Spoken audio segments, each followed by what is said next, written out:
Okay, cool. So let's kick off. First of all, I would just like to introduce myself. I'm Rafael Dohms. Apparently, I'm a Brazilian lost in Amsterdam. I moved there last year. I'm currently working for Webclusive. We do awesome crowdfunding stuff, so if you are in the Amsterdam area, come talk to me afterwards. We might have an interesting offer for you. Okay, so annotations, right? Let's get into this. Actually, let me just...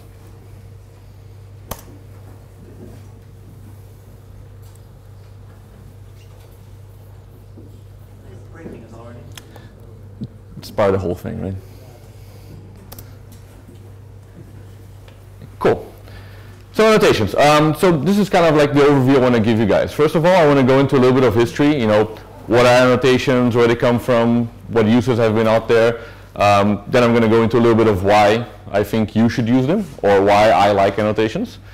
Show you a little bit of the existing examples in PHP. And then finally, we're going to get into more of a hands-on with the existing annotation engines, so you could take that and implement it in your own project. Cool. So first of all, you know, what is annotations? I mean, you look at annotations all over the place. People mention them in different languages, but what really is annotations? If you look at an English definition of annotations, they're basically notes that you make on something you're reading. Right? You're all used to reading a book or something, and you write something in the side notes, or you highlight the passage. You know, you always make kind of small scribbles to explain to yourself what that text is saying. Right? So that's kind of like metadata. You're putting more information on top of that existing information that's already in the book. Right? And that's basically the same thing that annotations are. You're writing a new layer on top of your code. So some people will scream runtime on top of runtime and all that. But that's kind of what it is. You're adding metadata to your code. So cool. That, you know, that's basically something that's describing that subject just a little bit more. So what does that mean for us in code? So in code, an annotation is basically metadata that's attached to your code and is read and understood during runtime. So static, it's just code. It's not executed by the parser, but it's going to be used by your code afterwards to have an effect. So that's a very important aspect. It's a very important aspect of it. It does not affect your code as static code. It will affect your code during the runtime. So while your code is actually executing, it's going to be looking upon itself to say, hey, well, this annotation is here. I should do something, right? So it's basically just like your notes. They don't affect your code directly. They will be used by something else to then affect a change or implement a behavior on top of your code. So just like the notes you make in a book. They don't actually change the content of a book, but they change the way someone who's reading it will interpret it. Cool? So a little bit of history. If we look at some languages which do have support for annotations, two examples are Java and then C#, which has attributes. Kind of like annotations, not 100%, but if you go according to what Martin Fowler says, these are all just different implementations of annotations. So Java, this is an example. It's basically using the same as the PHPdoc, you know, the documentation syntax. Before the methods, you can include things. So in this case, this is an example of Hibernate, where it's describing how it persists something. So this is an ID, this is how the table is going to be named, and so forth. In C#, they have their own syntax. So it's between square brackets and, again, before the properties method or classes. So it's different, but it's a specific syntax for annotations. It doesn't share the same syntax as their documentation like PHPdoc does. Java has been doing this since version 1.5, and C# was actually born with it. Right? So that's just a little background. These languages have been doing this for a long time, and they have found really cool ways to do it. For example, the example I found in C#, which people really like, is the @deprecated, or in this case, square bracket deprecated, which will mark methods as deprecated, and then the engine itself will start telling you, hey, you're using something deprecated, you should try something else. And there was some discussion in PHP about that recently, actually. Cool. And, you know, what about PHP? Where do we stand with annotations? So the truth is that there's no core support for annotations. There's just absolutely nothing in the core to support annotations. That's it. That's all I had to tell you. Thank you so much for coming. I'm kidding. I'm kidding. There is something. So let's go back a little bit in history to understand, the whole struggle of annotations in PHP. So back in around the year 2000, something came about called PHPdoc. So we started using documentation blocks, right? We all know doc blocks nowadays. We should. If you don't, Mike will beat you up.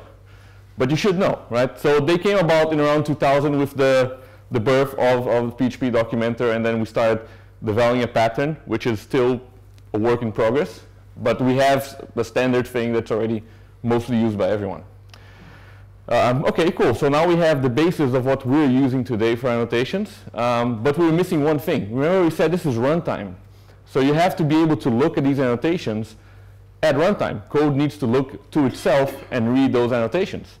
And that came about in 2005 with PHP 5.1, where we finally added this method to reflection, the getDocComment. So this allows us to retrieve that doc block that's sitting next to a method or a class during the execution of the code. So I can actually say, what is the documentation that's attached to this block, right? So that came about in 2005, and that allowed us to start doing that kind of thing.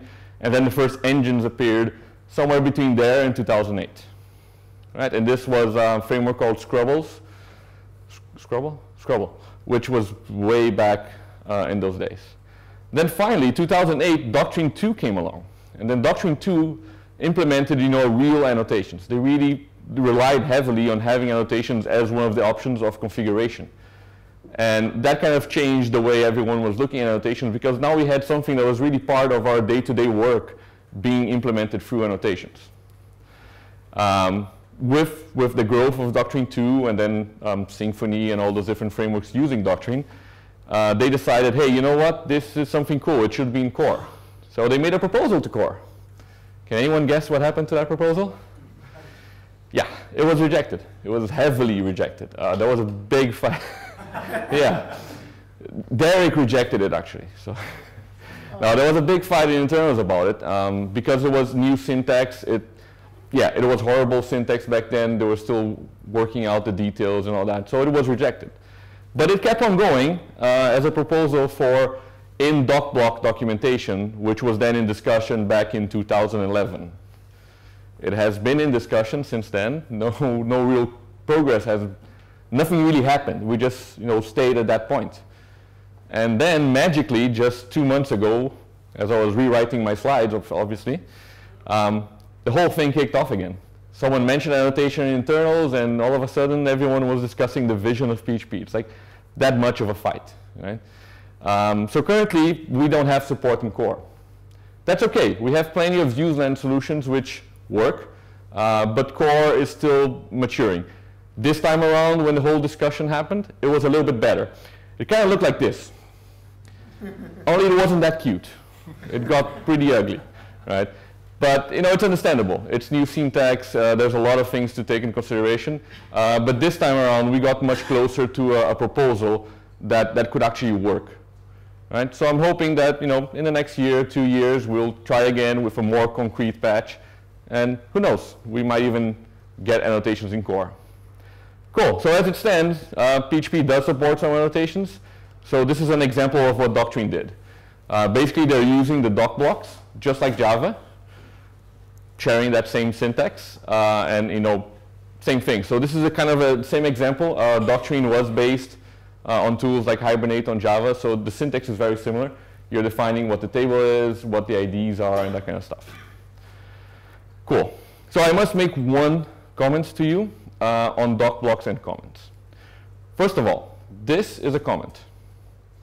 We all know comments. This is a multi-line comment. This is a single-line comment, right?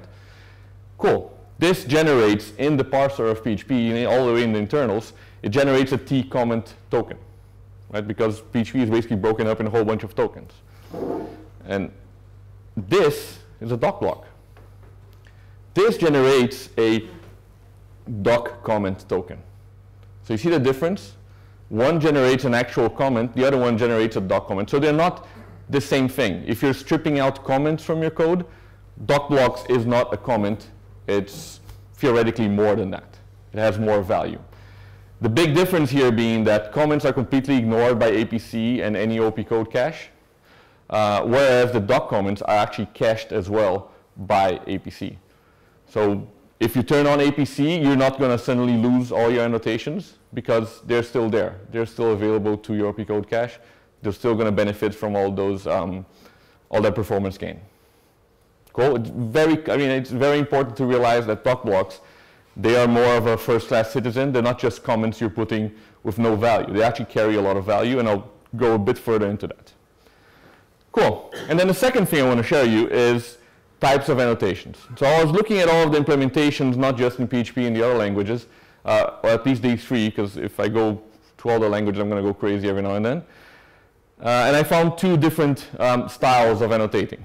Right? So if you look at the syntax from the three we had here, PHP, Java, and C hash, you can see two types of annotations.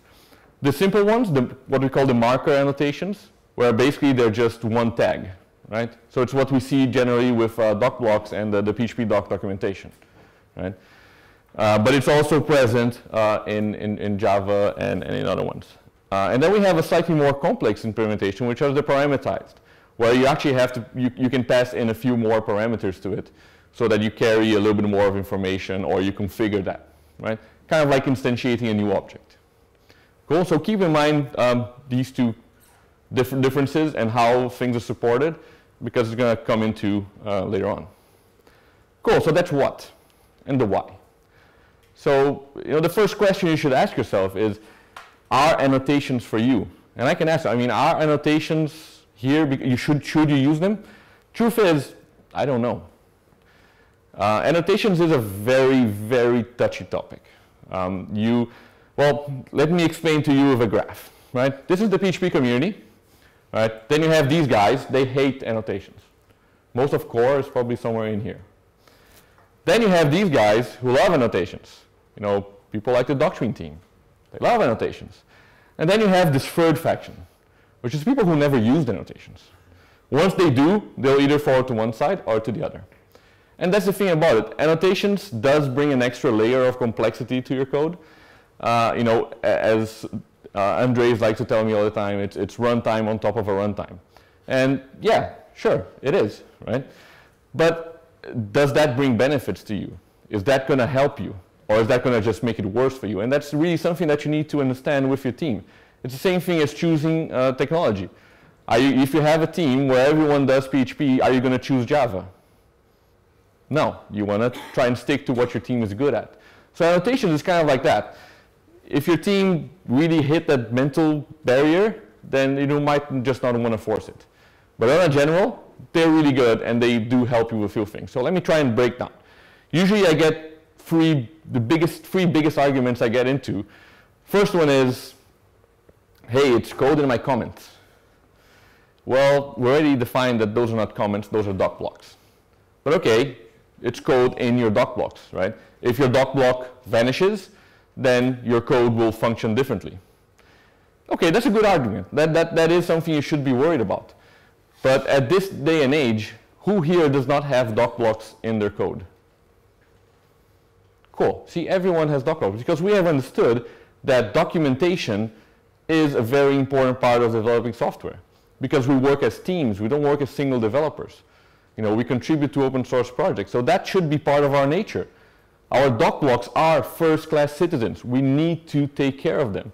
That's why we have tools like PHP Documenter. Because that kind of information is really important. We need to share that information and we need to make sure it's always updated. So if you're taking that much care of your doc blocks, it's not that bad that your annotations are in there, right? Because doc blocks are important. You should keep track of them. So you should take care of them. Junior developers come in, they have no idea what doc blocks are, and they will remove my doc blocks. No, you should train your junior developers. They need to understand from day one that they need to worry about documentation, and in PHP, that is doc blocks. Cool? Another argument I hear is that they're impossible to debug or test. Well, they're hard to debug and test in some cases, but like I said, annotations, they do not really affect your code. What affects your code is something else that will read those annotations and do something. So your testing is basically you're going to be testing that one class that is reading the annotation and making the effect happen. You can do that with mocks. That's easy enough. And also, if you're trying to debug, you know exactly what the effect's going to be. So you can easily debug for the effects of what's happening. So there are lots of ways for you to still debug this without hitting that impact of my code's just going crazy and I don't know what happened, right? The annotations are not doing anything. They're just marking methods where something else is then going to be reading it and manipulating it and changing it in a way. So debugging it is going to be harder in some cases, but mostly you don't have to worry about them. You have to worry about the symptoms or what happens when they're actually working. And that's easy enough to test and to debug. So you're basically focusing on that guy who's making the annotations execute what they should be doing. And then finally, it does not perform. So yeah, if it's not in core, then we all just step back. Wait, it's not in core, then it's slow, right? Well, in this case, there's a big solution for it. It's called caching. Especially if you look at the existing annotation engines, especially like the Doctrine one, it does heavy caching. So you're going to have that effect at the beginning, first one, and then it's going to be cached, and that's just going to go way down. This performance could be a hit, but it's just a small hit that it kind of goes into the whole micro-optimization. So all of these implementations, they are really good at what they do. Yeah, of course, if it goes into core, better yet. But it's not really that much of an issue. Cool. So why do I love annotations? So the first thing I love about annotations is, I've been a user of Doctrine for a long time. Who used Doctrine 1? No one used? Okay, one person used Doctrine 1. Doctrine 1 had one tiny thing which really pissed me off. You always had to extend the base object to get all of that behavior and stuff into your model, right? But annotations are just another way that you can inject that without having to inherit an object, right? You can put an annotation like you do with Doctrine 2 today and say, yeah, this is going to be a column like this. This is going to be saved to that table. This is going to be an ID. And Doctrine will just go into your model and figure that by himself. Of course, you can still do that with configuration, but this evolution and this freedom also comes from annotations. They really allow you to not have to inherit objects, so it's kind of like traits are doing the same thing and other things like that, but you can start attaching behavior to your objects through other means. The second one, and this is the one I hit always on, is context. When you put everything in annotations, all of that information is in your code, it's in your doc block, it's right there next to the method, next to the property. And that really helps when you're doing maintenance. Because if you're doing maintenance on something and you have to figure out, well, why is this not working, then you go check out what's going on in the configuration file for validation, the configuration file for filtering, for persistence. You're running around trying to find all of this. With annotations, you get that context. All of that configurational metadata is attached to your method, so it's much easier for you to find it. And then finally, it's documented. Hey, you're using PHP Documenter, right? Everyone? Who is not using PHP Documenter? There's one guy you should take note on. So it's all there. If you use PHP Documenter, it will generate you a nice little window like this. And if you look closely, the information about annotations is in there. So even if someone is going through your documentation, they now know, hey, this object is going to be persisted in a database in this way and that way. Right? So all that information also gets stored along with the documentation. So to show you a practical example of how it happens, you're creating a new system and you're thinking about your user class, right? And you think, hey, my user has a name. Then you start thinking to yourself, well, how am I going to store that name? Well, it's going to be a 255 varchar field, which then I need to check if the length is below that, otherwise it's going to blow up my database. And it's also a name, so I need to start thinking about how I'm going to validate it and filter it and that kind of stuff.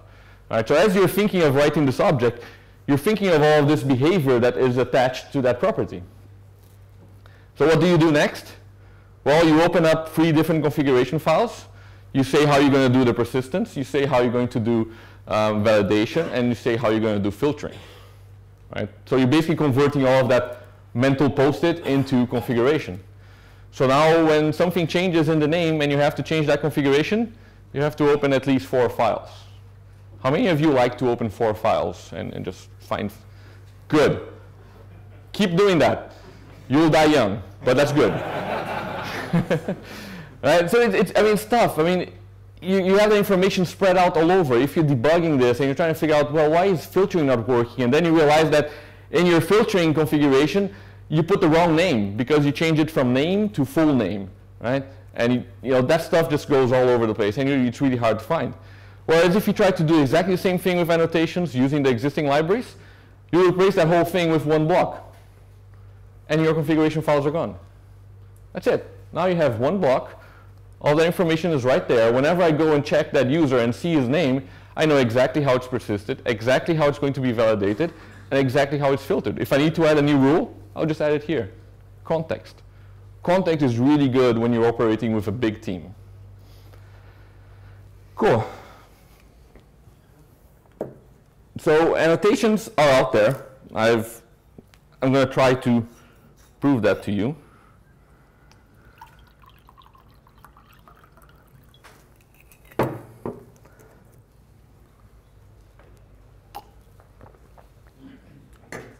So where are annotations being used today? If you look out in the wild, and this was just a quick glimpse, these are projects that are using it. So Doctrine, as I mentioned, PHP Unit has been using annotations since version, I don't know, 2 point something, 3 point something. It's been a while. It's been there for long. All of the biggest frameworks now, also Symfony, Zen Framework, and Flow, they're all using annotations in some way or another. So this is not an event that's happening with this random coder somewhere off in the distance. You know, there's a lot of people doing this. So an example, PHP Unit. PHP Unit uses annotations for a long while. It uses it for repetition, right? So we all use data providers when you're writing tests, right? You provide a whole bunch of data, it repeats the test. Are we all unit testing? Just anyone not unit testing? This is a really good crowd, I like it. You should be unit testing, by the way. And also expectations, right? When you're checking if there's an exception coming up, you can use that straight in a doc block instead of doing a try, catch, and then throw a fail. You know, it's just much simpler. Doctrine, of course, as I showed, it uses it for persistence, for declaring even associations between objects, all of that configuration related of how that object is going to be persisted. They're doing that through annotations. And that's pretty cool. That really makes life simpler, especially if you're using ORM. Then we have Symfony. Symfony is using this for a lot of things. So from routing to templating, to deciding which template they're going to use, and especially to validation.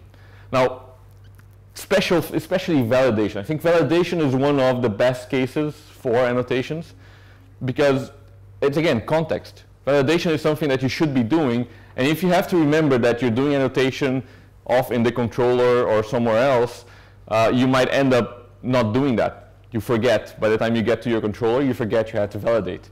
Whenever you're creating your data set and you know, hey, this is coming from the user, you can already attach that validation there. Then context really makes it easier for you to remember to do those things. And then there's Flow Free, which is taking it a step further. So this is kind of like where I draw the line. Flow does this for dependency injection and aspect-oriented programming. So those are two pretty complex examples, right? Usually the people who don't like annotations, this is kind of where things get really complicated. And even myself, I don't really like this as a use. I think you're getting to a little level where things might get complicated really fast, and the effects of that on your code might not be so good, right? Dependency injection for me is also one thing that's not supposed to happen like literally at runtime. It's kind of like you're pre-compiling that whole thing. But again, it's in use, right? It's basically using that to inject dependency injection stuff into the containers. Right, so these are just a few examples, but there's so many other things. I mean, I've heard of people using annotations for SOAP. SOAP is not nice. Does anyone? No one? Good. Good. Well, SOAP is hard, right? But you know, generating all the WSDL definitions and that kind of stuff.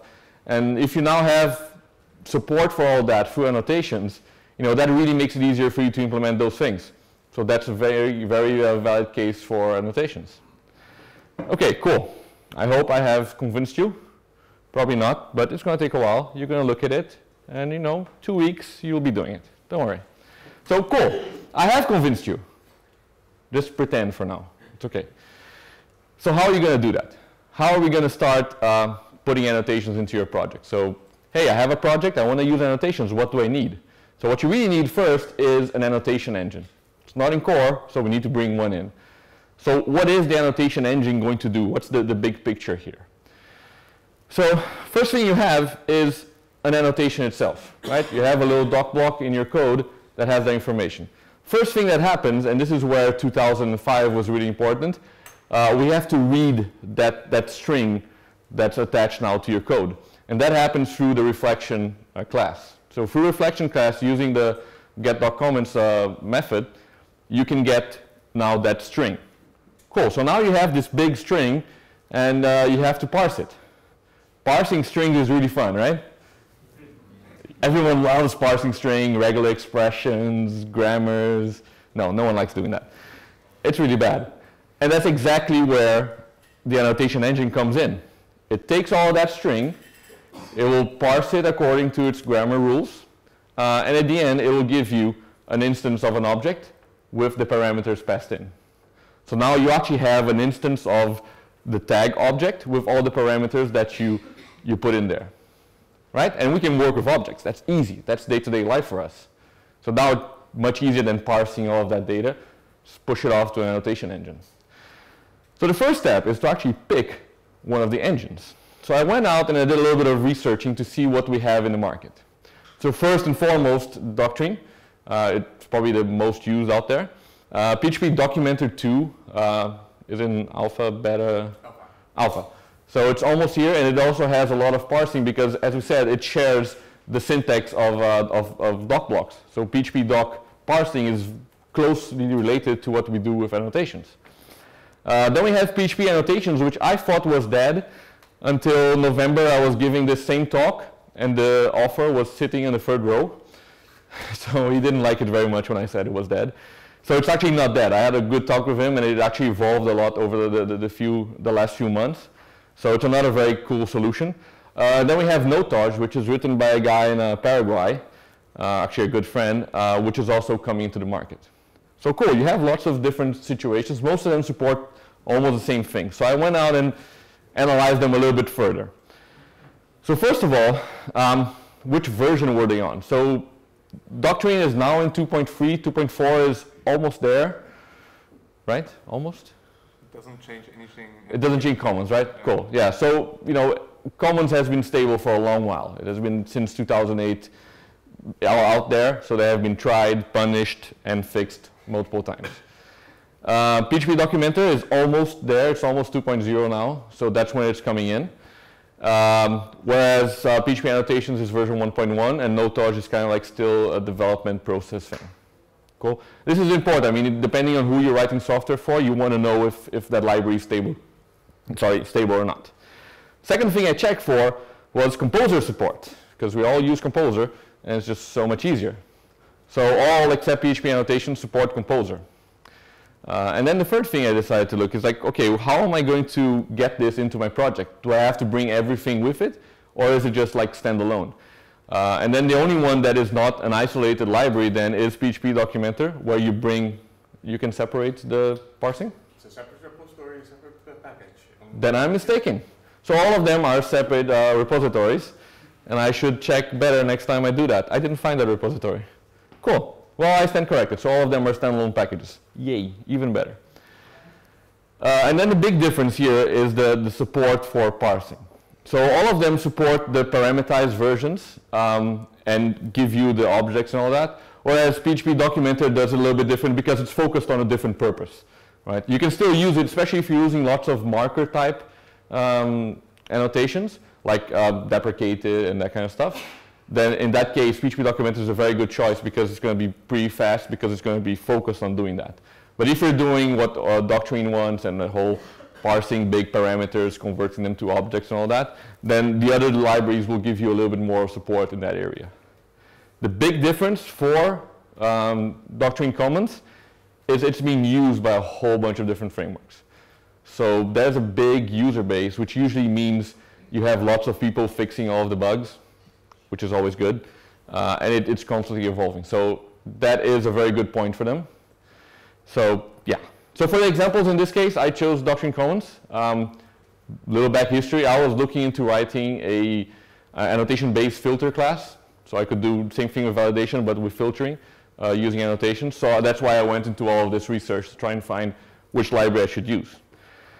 So just a little bit of how Doctrine works. So command block, you have your code. First thing you need to do is import the annotations, right? You need to import that namespace so it's easier for Doctrine to parse it. Otherwise, you're going to have a huge annotation thing. It's just ugly. So basically, I'm saying, hey, use all of the Doctrine annotations as @orm/something, right? And then down here, I'm basically using it. So ORM column and assert not blank, right? I'm basically saying these are the annotations I'm using so that the reader can do it. And that's who comes in. It's the reader. The reader will look into that block, will generate that metadata into objects, and will then give you the code so you can manipulate, and will also cache it, right? You need to provide a cacher for it, but it'll do all of that, and you don't have to worry about the performance. So that's a brief overview of what happens in Doctrine. Cool. So input filtering with annotation support. That was my goal. Let me just take a look at what we need in order to do something like that. So the idea here is I want you guys to have an idea of if you want to implement annotations, not just the existing Symfony support or Doctrine support. You really want to do your own thing, like parsing WSDL entries for SOAP services. This is where you're going to have to go through, right? So first of all, in my case, I needed rules.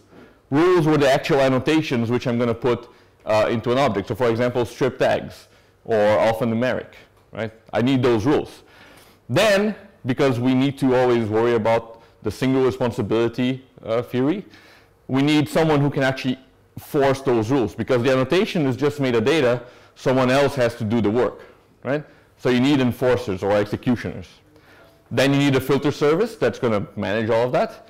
And then the engine comes in, and then finally, of course, you need an object. You need an object that has annotations, otherwise nothing's going to happen. And you'll be amazed how much time you keep looking at something and you realize, there's no annotation there, that's why it doesn't work. It happens. So to take a look at a simple process, in this case, we have an annotated object here in the top corner here, where I'm implementing the strip tags filter, right? And I'm telling it, look, I only allow bold and italic. And it has little content with paragraphs in there. The filter service is going to manage all that, and it's going to get the rules. So it's going to say, hey, I need a new strip tags rule instance, which is going to be configured with the tags that you allow. So it now has a rule that says, this is the rule, and these are the tags which are allowed to be used. Once we have that, we then get the executioners and tell them, hey, this is my value, please strip out the tags, and then this is my configuration of which ones I allow. Once it does that, you now have the clean content back over here, which is then updated to the object. All right, so it's a little simple life cycle. Rules, which define what's going to happen, filters, which make the actions happen, and then the service, which brings that from the object back to the object, and that kind of thing. So let's take a look at what the rule is. So this is the actual annotation, right? So again, strip tags example. The usage, you just add filter strip tags and you pass in what's allowed and what's not allowed. First step is you need to tell Doctrine, the Doctrine engine, hey, this is an annotation. And the way you do that is using an annotation. Right? Metadata. It's really... Right, so basically you're telling Doctrine, hey, this is an annotation. If someone uses this in an annotation block, this is the class I want you to instantiate. And then it has various different methods of passing those parameters in. I'll go into them. But basically, behind this, there's an extra class which takes that option and then sets it in so it says exactly which tags are allowed or not. So this is a very simple class. It's basically just holding information and representing a filter. It doesn't do anything. It doesn't do anything on its own. It just stands as information, metadata about your code. So as for parsing the parameters, so this is what happens. You pass in a new annotation. You have the parameters in there. Basically, you have a default property. So if you don't mention the name of that parameter, it's going to default to, oh yeah, it's my default configuration, whatever it is. Or you can say, hey, specifically for the nullable, this is the value. What it does is basically either you have a constructor or it's using setters and getters. So if you have a constructor, it passes in an array with key value pairs, or just a single value if you have that one default value only. If you do that with getters and setters, basically the same thing. It's going to look for the properties for that. And it's going to call the getDefaultProperty method to figure out, hey, if you didn't tell me which property this was, this is the one I mean. Cool? Is that clear to everyone? Awesome. So that's the rule. That's how we get rules into the code. But behind this, we also need someone who actually executes that, right? And that's where the enforcer comes in. So again, the strip tags enforcer, basically what it does is literally apply that rule. So this is what really takes care of actually filtering my content. This is where I do all of the logic that's behind stripping tags, be that just calling a function or more complex things like parsing regular expressions and so forth. You're getting the instance of that annotation, so you have all of that information available to you, right? So with that rule, you can just say, hey, filter all these, but allow these tags, because all of that context, all of that information is now in your annotation coming straight into you. The only thing you don't know is the value, which is then coming in from the object. Is that clear? Anyone? Questions? Cool. And then finally, you have the filter service. So you need someone who will manage this whole process and get it done. So this is the day-to-day life of a filtering service. First of all, it gets called by the dependency injection container really early in the morning. It gets up and is ready to do work, right? Then it says, hey, oh my God, we have an emergency. We've got to filter stuff. And well, users, whenever they put input, we need to filter. So this is really an emergency call. Well, basically, it's just getting called here. This is an object. I need you to filter all this input.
So it's very important to have both of those cases. Yeah, it's okay. Thank you. And then, of course, those are going to underneath be talking to the actual actors outside of the code, the reader, the cacher, and the reflection property, which you're really doing that with core PHP stuff or Doctrine. This is just a disclaimer that you shouldn't put all of that information into your filter service. It's going to be doing way too much. So you want to have good architecture, start breaking it down. And I have to rant about this, otherwise people will pick on me afterwards in the social. Yeah? If you don't mind asking me a question. Yeah? How do you think annotations fit into object calisthenics? Very well. Because since they're not actually part of the code, static parts of the code, you're just like, you're changing behaviors on top of your code, right? So they don't really fall into the usual object calisthenics rules because they're not part of that code. They're not violating levels of indentation or that kind of stuff. They're not static code in there. Cool. Okay, so just so you can get an example of what this looks like at the end. This is just an example of using this library. You get a reader from Doctrine. You instantiate the loaders, which I mentioned, so simplifying those things. Pass all of that into your service. Then you can inject this into a dependency injection container, so you don't have to worry about instantiating that all the time. And then you have an object. So this object has invalid syntax. You pass that into the service. It will give you back a filtered object. Right? And filtering is very important, and doing it through annotations, again, you're keeping all of that context in place. Okay, so do you have an idea of how to pick up the Doctrine engine now and start doing it? Start developing your own annotation-based behaviors? So that's kind of the idea. That's what I wanted to show you guys.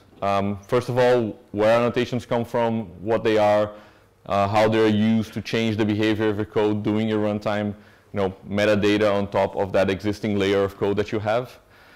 Why I think you should use them. I think I've defended what I think, but really it's up to you and your team to decide, is this something that's going to bring us a benefit or not? I have done this in more than one team, and I have usually seen very good results. It's all context-based, right? So it's all in there. It's much easier for people to actually look at it and understand what it's doing. It doesn't lead to lots of confusion and stuff. So it's used all over the place, and yeah. So if you want to use a Doctrine engine to do it, this is kind of a roadmap of the steps I had to take when I implemented my own annotation solution. It wasn't hard. It was done in 2-3 days, and it really helps. I mean, you can do this for other things, like we said, like soap and a whole bunch of different things. So if you want to really, look into it. If you have any questions, feel free to ping me on IRC. And that's it. Thank you very much.